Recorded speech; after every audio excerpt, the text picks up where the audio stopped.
ಯಕೃತ್ತು ಅಥವಾ ಲಿವರ್ ನಮ್ಮ ದೇಹದ ಅತ್ಯಂತ ಶ್ರಮ ಪಡುವ ಅಂಗಗಳಲ್ಲಿ ಒಂದಾಗಿದೆ. ಇದು ಆಹಾರದ ಜೀರ್ಣಕ್ರಿಯೆಗೆ ಸಹಾಯ ಮಾಡುತ್ತದೆ, ರಕ್ತವನ್ನು ಶುದ್ಧಿಗೊಳಿಸುತ್ತದೆ, ಟಾಕ್ಸಿನ್ಗಳನ್ನು ಹೊರಹಾಕುತ್ತದೆ ಹಾಗೂ ಚಯಾಪಚಯವನ್ನು ಕೂಡ ನಿಯಂತ್ರಿಸುತ್ತದೆ. ಹಾಗಾದ್ರೆ ಲಿವರ್ ಆರೋಗ್ಯವನ್ನು ಸೂಪರ್ ಆಗಿಡಲು ಬೆಳಗ್ಗೆ ರೂಢಿಸಿಕೊಳ್ಳಬೇಕಾದ ಕೆಲವು ಅಭ್ಯಾಸಗಳನ್ನು ತಿಳಿದುಕೊಳ್ಳೋಣ ಬನ್ನಿ. ಮೊದಲನೇದಾಗಿ ವ್ಯಾಯಾಮ. ಹೌದು, ಯಕೃತನ್ನ ಹರ್ಷದಿಂದ ಕಾರ್ಯನಿರ್ವಹಿಸಲು ಸಕ್ರಿಯ ಜೀವನ ಶೈಲಿ ಅಗತ್ಯವಾಗಿದೆ.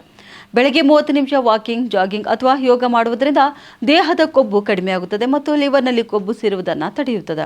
ಈಗ ಎರಡನೇದಾಗಿ ನೋಡಬೇಕಾದ್ರೆ ಬೆರ್ರಿ ಹಣ್ಣುಗಳ ಉಪಯೋಗ. ಲಿವರ್ ಆರೋಗ್ಯದಲ್ಲಿ ಆಹಾರವು ಪ್ರಮುಖ ಪಾತ್ರ ವಹಿಸುತ್ತದೆ. ಇನ್ನು ಬೆಳಗ್ಗೆ ಉಪಹಾರದಲ್ಲಿ ಬೆರ್ರಿ ಹಣ್ಣುಗಳನ್ನು ಸೇರಿಸಿಕೊಳ್ಳಿ. ಸ್ಟ್ರಾಬೆರ್ರಿ, ಬ್ಲೂಬೆರ್ರಿ ಅಥವಾ ಬ್ಲ್ಯಾಕ್ ಬೆರ್ರಿ ಯಾವುದಾದ್ರೂ ಕೂಡ ಇರಬಹುದು. ಇವುಗಳಲ್ಲಿ ಇರುವಂತಹ ಆಂಥೋಸಯಾನಿನ್ಗಳು ಆಂಟಿ ಆಕ್ಸಿಡೆಂಟ್ಗಳಾಗಿ ಕಾರ್ಯನಿರ್ವಹಿಸಿ ಉರಿಯೂತ ಮತ್ತು ಆಕ್ಸಿಡೇಟಿವ್ ಒತ್ತಡದಿಂದ ಲಿವರ್ ಅನ್ನು ರಕ್ಷಿಸುತ್ತವೆ. ಓಟ್ ಮೀಲ್ ಅಥವಾ ಮೊಸರಿನಲ್ಲಿ ಒಂದು ಹಿಡಿ ಬೆರ್ರಿ ಹಣ್ಣು ಹಾಕಿ ಸೇವನೆ ಮಾಡಬಹುದು.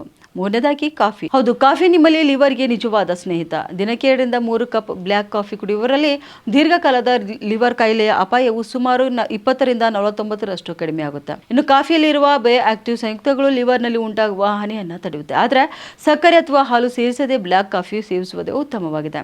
ಮೂರನೇದಾಗಿ ಒಂದು ಹಿಡಿ ನಟ್ಸ್. ಬಾದಾಮಿ, ವಾಲ್ನಟ್ ಮುಂತಾದ ನಟ್ಸ್ಗಳು ಲಿವರ್ಗಾಗಿ ಸೂಪರ್ ಫುಡ್ ಆಗಿವೆ. ಇವುಗಳಲ್ಲಿ ಆರೋಗ್ಯಕರ ಕೊಬ್ಬು, ವಿಟಮಿನ್ ಇ ಮತ್ತು ಆಂಟಿ ಆಕ್ಸಿಡೆಂಟ್ಗಳು ಇದ್ದು ಲಿವರ್ನ ಉರಿಯೂತವನ್ನು ತಡೆಯುತ್ತವೆ. ಉತ್ತರ ಕರ್ನಾಟಕ ನ್ಯೂಸ್, ಇದು ಕನ್ನಡದ ಉಸಿರು.